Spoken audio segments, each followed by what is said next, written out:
یار صاحب ذرا تھوڑا سا آپ نے کوئی پیچھے میں جب جیل میں تھا تو باتیں کی، میں ان کے کوئی جواب دینا چاہتا ہوں آپ کو۔ دیکھیں آپ نے ایسی باتیں کی کہ سب سے پہلے کہا جی میں دوگلا ہوں، کہ میں ایک طرف کہتا ہوں فوج میری ہے اور دوسری طرف میں اس کی تنقید کرتا ہوں یا جو بھی برا بھلا کہتا ہوں۔ آپ نے کہا کبھی فوج کو دشمن نے اتنا نقصان نہیں پہنچایا جتنے میں نے پہنچایا۔ دوسرا آپ نے ریمارک پاس کیا، اور تیسرا آپ نے کہا کہ ہم اب کرش کریں گے ان کو۔ دیکھیں آئی ایس پی آر صاحب، میری ذرا غور سے بات سن لیں۔ آپ جب پیدا بھی نہیں نہ ہوئے تھے تب میں اپنے ملک کو دنیا میں ریپرزینٹ کرتا تھا۔ میں نے اپنے ملک کا دنیا کے اندر سر اوپر کیا، عزت دلوائی اپنے ملک کو۔ اٹھا کے دیکھ لیں، آپ بھول گئے ہوں گے، آپ پیدا نہیں ہوئے ہوں گے، ذرا پتہ چلوا لیں کہ عمران خان نے کیا پاکستان کی دنیا میں عزت اوپر کی یا نیچے کی۔ اور آپ کو یہ پتا ہونا چاہیے کہ جب وار آن ٹیرر ہوئی اور جو پاکستان کی مٹی پلیت ہوئی دنیا میں کہ ہمارا گیا جی فوج دوگلی ہے، کیونکہ تب مشرف کا مارشل لاء تھا، یہ ہمارے سے جھوٹ بولتی ہے، کرتی کچھ ہے، کہتی کچھ ہے، ڈالرز ہمارے سے لیتی ہے اور دوگلی گیم کھیلتی ہے۔ ڈبل گیم، دوگلا تب نام استعمال ہوتا تھا، پاکستان کو ورڈ ہی دوگلا استعمال کرتے تھے، ڈبل گیم کا نام کرتے تھے۔ ذرا انٹرنیشنل میڈیا دیکھیں، کس نے اپنی فوج کو سب سے زیادہ جس کی حفاظت کی، کس نے اپنی فوج کے ساتھ انٹرنیشنل میڈیا پہ کھڑا ہوا؟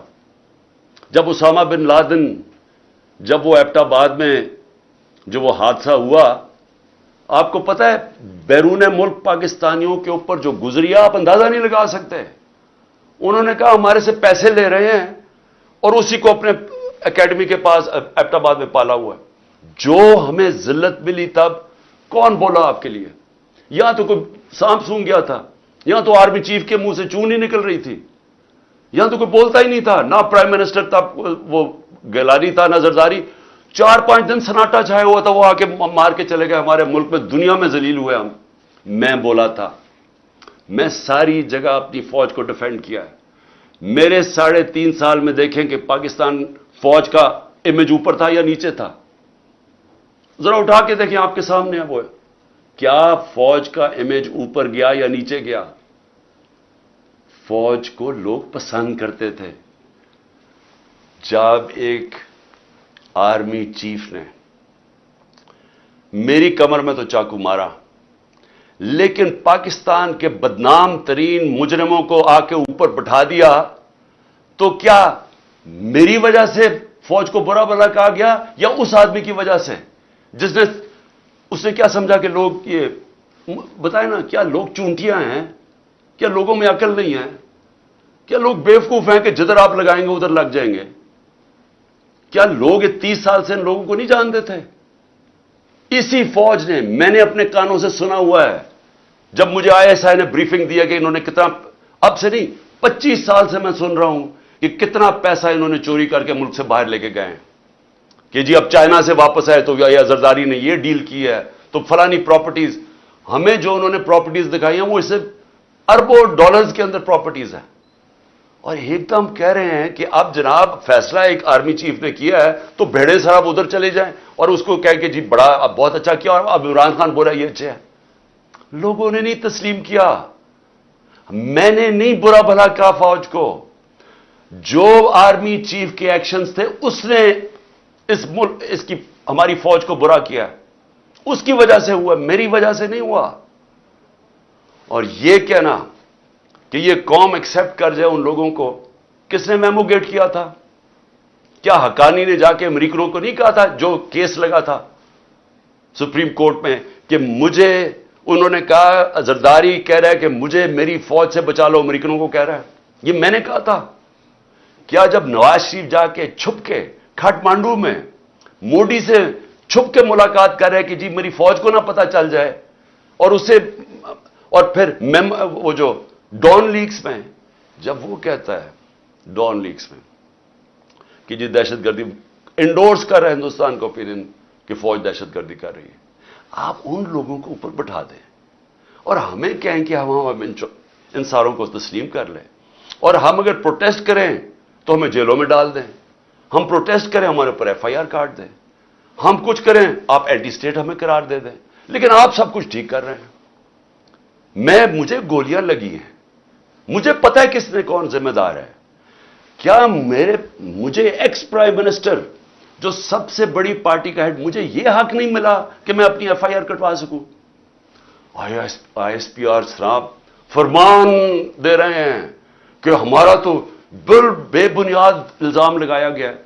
بھئی آپ ہیں کون کہنے والے؟ یہ کس نے آپ کو رائٹ دیا ہے؟ ملک کا آئین یہ کہتا ہے کہ جس کے اوپر واردات ہوتی ہے اس کا رائٹ ہوتا ہے ایف آئی آر کٹوانا.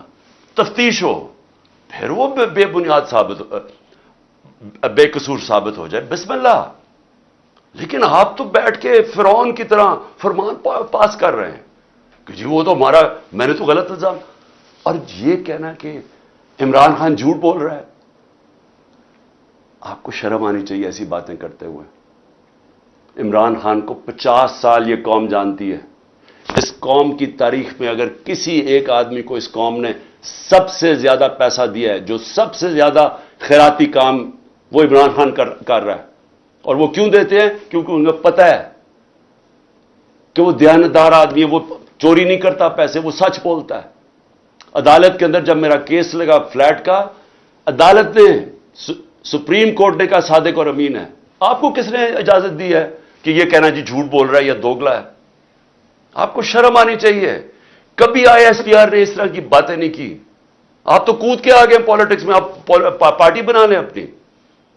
اور میں اس کے علاوہ میں آخر میں, کیونکہ میں اپنے آپ کو کنٹرول کر رہا ہوں کیونکہ مجھے بڑا غصہ ہے اس چیز کے اوپر کہ اس طرح کے الزام لگانے, اور آپ کو پتہ ہی نہیں آپ بات کیا کر رہے ہیں, اور اس آدمی پہ لگا رہے ہیں جس کو ہمیشہ وہ چاہتا ہے کہ اس کی فوج مضبوط ہو. اور میں آپ کو یہ بتاؤں, میں ڈرامے نہیں کر رہا, کیونکہ میرے پیسے ملک سے باہر نہیں پڑے ہوئے.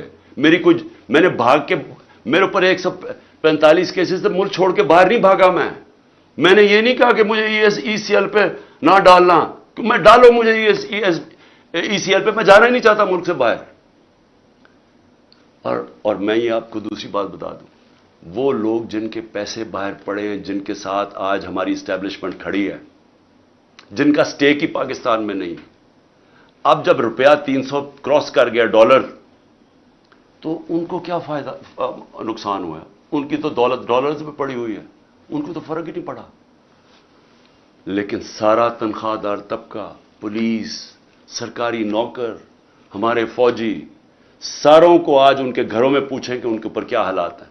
پوچھیں نہ ذرا, ان کی بیویاں بیچاری جو بیچاری دیکھ رہی ہیں کہ قیمتیں بڑھتی جا رہی ہیں, ان کی جو, جب باجوہ نے ہماری گورنمنٹ گرائی تھی تو جو 100 روپیہ تھا وہ آج صرف مشکل سے 55-60 روپیہ خرید سکتا ہے. اس کی قیمت صرف 55 سے 60 روپے, اور اب روپیہ اور گرا ہے تو اب اور نیچے چلی جائے گی, مہنگائی اور بڑھ جائے گی. کون ذمہ دار ہے اس کا؟ عمران خان ذمہ دار نہیں ہے. آج جس آدمی نے سازش کر کے گرایا وہ ذمہ دار ہے. اور اگر آپ میں برداشت ہو تنقید کی, کیونکہ تنقید سے اصلاحات ہوتی ہے. آپ ایک معاشرے سے, ادارے سے, ایک انسان, آپ تنقید ختم کر دیں وہ مر جاتا ہے. سوویت یونین کیوں ٹوٹی؟ کیونکہ وہاں تنقید ختم تھی. وہاں بھی اسی طرح کے, جس طرح آپ آج حرکتیں کر رہے ہیں کہ جو منہ کھولتا ہے اس کے اوپر پڑ جاتے ہیں, وہاں بھی یہی ہو رہا تھا, وہ ٹوٹ گیا. جو بھی معاشرہ آگے بڑھتا ہے اس کے اندر تنقید کی اجازت ہوتی ہے. ہم اپنے بچوں کی تنقید کرتے ہیں. یہ میں دوگلا نہیں ہوں. اگر میں اپنے بچوں کی تنقید, میں ان سے پیار کرتا ہوں, اپنے بچوں سے ان کی اصلاحات کے لیے تنقید کرتا ہوں. یہ کوئی فرعونیت ہی نہیں ہے کہ آپ, ہماری جرت نہیں, ہم کوئی آپ کی کمی ہے کہ ہم تنقید نہیں کر سکتے, کہ ہم تنقید کریں گے تو جناب اب اینٹی اسٹیٹ ہو گیا, غداری کا پرچہ ہو گیا. اور دیکھیں ہو کیا رہا ہے. یہ جو ہوا ہے, کان کھولیں اپنے اور آنکھیں کھولیں. یہ ملک کدھر جا رہا ہے, جس طرف جا رہا ہے. اس وقت ہے آپ کا کہ اندر سے اصلاحات ہو. یہ ڈنڈے مار کے اور یہ ہمیں سارے پکڑ دکڑ سے کچھ نہیں ہونے لگا, کیونکہ یہ اسی طرح کا کریک ڈاؤن ایسٹ پاکستان میں بھی تھا, کچھ نہیں ہوا.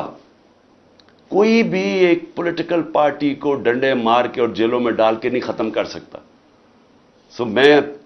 میری اگر آپ کی